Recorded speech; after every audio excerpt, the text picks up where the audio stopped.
for dekada 70. Yeah. So how does it feel for you na makakasama siya this year? I'm excited. Wait, are you guys okay? Are you guys bored? Okay na kayo? Okay lang. Okay ba? Sorry. Ang dami ko kasing ganap eh. Matatapos na kami ni Nicole. No, I'm sure they would love to hear from you then. Sorry. We're saying a mouthful. But yeah, Mallari. Talking Mallari. We're in the presence of my producer, Mr. Brian from Mentor Productions. He's been so supportive. One thing I can say, okay, a brief background about Mallari. When I got a phone call for a pitch, 3 characters. Mallari.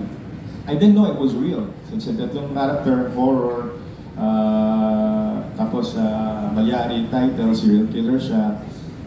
Yun lang yung gist na sinabi sa akin. Sabi ko, no, I cannot. Sabi ko, I'm still working on the ride. I was doing a film back then. Sabi ko, and then I still have a tour. So there was no way I could squeeze it in my busy schedule. And then that same day, I was shooting with Kylie Chari and Joao. Kasama kami sa set. And then we were talking about serial killers, yung sila Dama, diba? Sabi na, then, do we actually have a serial killer in the Philippines? So we Googled it, si Joao Googled it, sabi niya, there is, dude, there's Severino Mallari. Oh shoot, and that's the same day, I stood up, sabi ko, oh shoot, it's a real guy, it's a real person. So it gave me goosebumps. Sabi ko, Lord, ano ba to? Ano ba to, sign? So sabi ko, sige, call my manager again. Sabi ko, sige, pa-pitch tayo. Nung nagpa-pitch na kami, napakaganda. Pero sabi ko, tatlong characters, parang napakahirap. Kailangan ko ba to? Kailangan ko ba to ngayon? Busy kasi ako eh. So, I guess you can say I'm just a sucker for good stories. So you're gonna be playing Father Mallari here? I'm playing 3 characters. Father Mallari is from 1812, he's the serial killer. And the second one is John Ray Mallari from 1948, and the present, which is played by Jonathan Mallari. They're all related from different timelines. Wow, that's complicated. It is really complicated, but if you watch the film, there's a lot of backstory, there's a lot of a good narrative that you'll be able to keep up, and hindi sulit yung isang panonood. I mean, we did this in, my gosh, less than a month, and everyone just brought their A game, and with the help of our producer, we got what we wanted, equipment-wise. Our DOP is an award winner, and Derek Cabrito is award winner. They really knew what they were doing. So coming in, I had an acting coach, by the way, which they never told me about, and it was a welcome change for me because for the last films I've done through the years, you can always wing it. You kind of know your character and you debate with yourself. But this time around, I had the presence. I had the privilege to be in the presence of Miss Angie Castrense that I've worked with Chef Chico.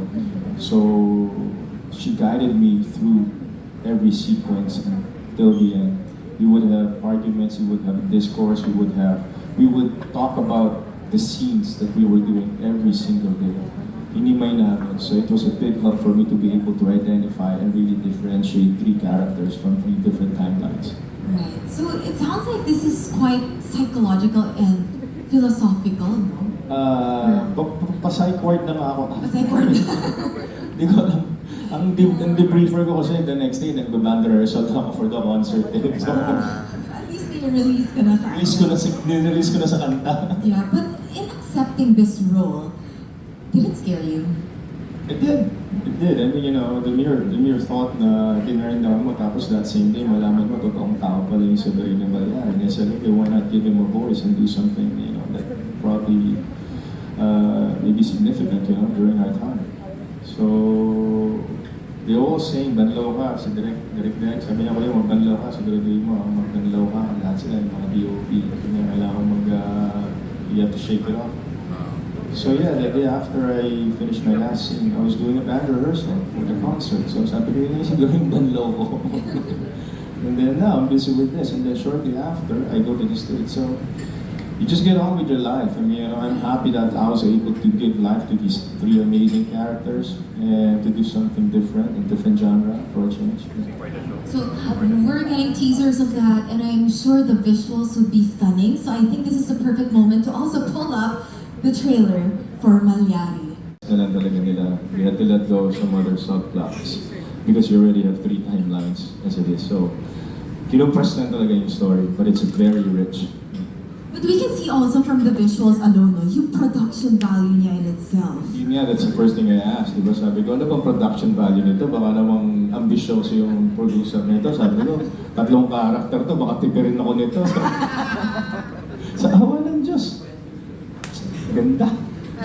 Ganda. We had, my gosh, 2 cameramen every day. We had a Steadicam operator. Usually a Steadicam operator, ilang days lang, 2-3 days.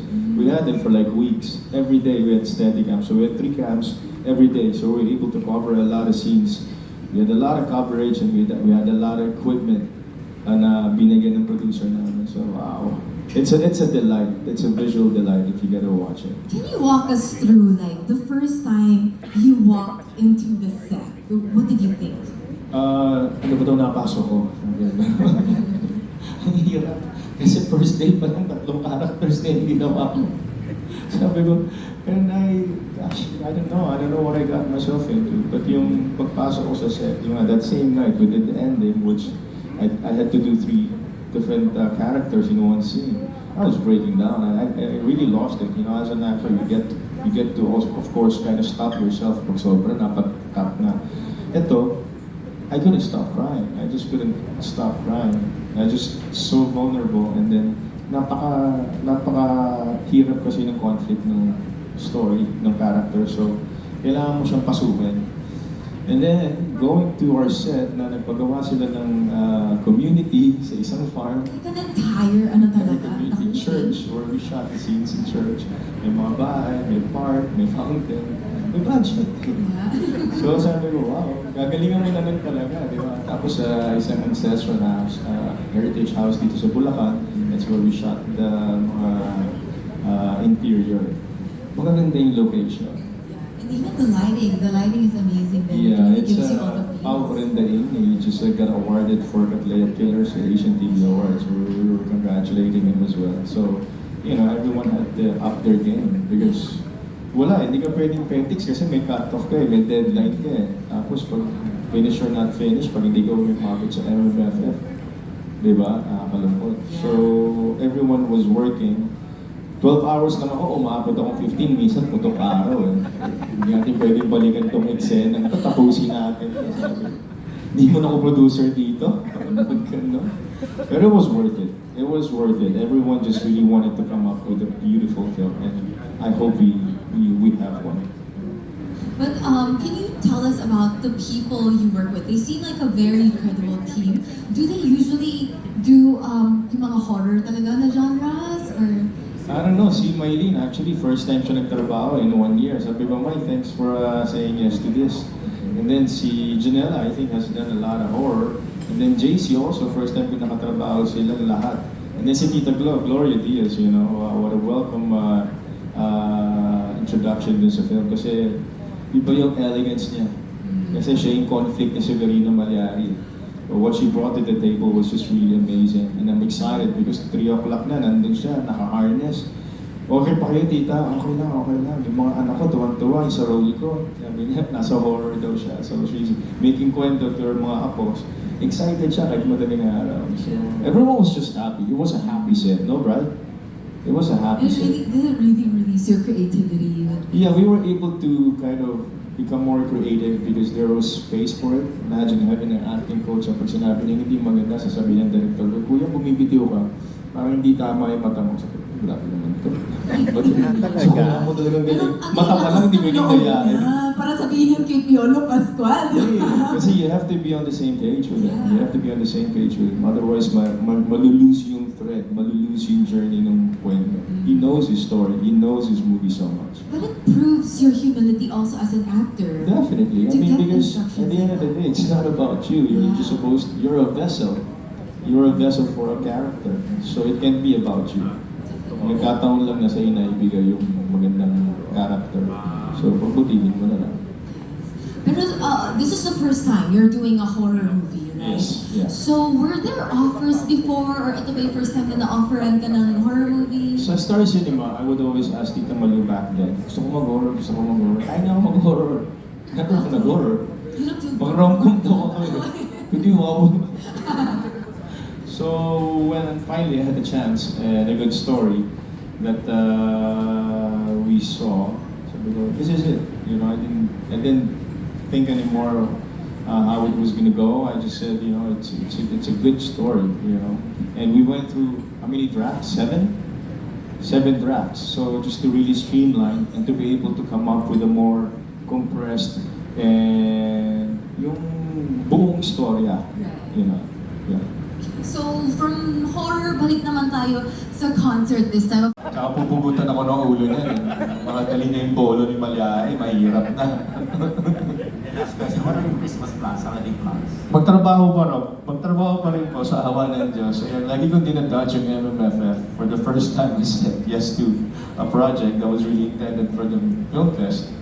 So, I think even countdown, may trabaho pa rin ako. So, papasintabi ko na muna yung bakasyon. Opo, saka lang. Okay, so congratulations. Maraming salamat po. Siguro a brief story lang about before I go there. My director and my acting coach, they're the ones that I would check if they like the scene, if they think it worked. And sa akin, malaking kaluwagan sa puso if I ask them and they say, yeah, okay ako. Not to even commend you, not even say, galing mo, wala kaming ganun sa set, okay ako, okay ka, happy ka. So yun ang common namin. Question says, happy ka, basta happy ka, okay, you wanna do another one. Happy ka, no, you're good. Ganun lang kami mag-usap. And sabi ko, I feel better because at least, alam mo, hindi ka pinag-uusapan behind your back, thinking na hindi niya kaya, hindi siya umapag. So I take pride, you know, knowing that, you know, my acting coach and my director were happy to the end. And then my acting coach, you know, when we were saying our bye, sabi niya, you nailed it. Sabi ko, oh my gosh, you just don't know how much it means to me, you know, for an acting coach to tell you that. So yung banlaw, literally talaga, the next day I was rehearsing in the band and then I was telling my managers, sabi ko, I have 2 days off after that. So much my sister's birthday. Sabi ko, tita, gusto ko sana magpahinga sa Batangas, banlaw muna ako. Sabi ko, kailangan kong shake off si Mallari. Sabi niya, nakita na mga sa concert, parang galing ka sa bakasyon. Hindi ka naman mukhang pagod. Mali yung setup ko eh. So I'm so happy. You know, I guess it's a matter. It's a mind thing. You know, I usually, since I don't have the time to dwell and linger, I just stay in character when I'm doing it, and then once I have to move on, I have to move on because literally you have to. You're wearing a different hat again. So magandang diversion sa akin. Papalit-palit ako ng trabaho because I don't get stuck. You know, with Mallari, wala, joke lang namin yung mga papatayin ko minsan, papatayin ko kayong lahat, ginagano ko sila lahat, pero joke lang. Hindi ko naman siya inuwi. I never brought it home, wala naman ako napatay. Hindi ko alam sa panaginip, ha? Thank you.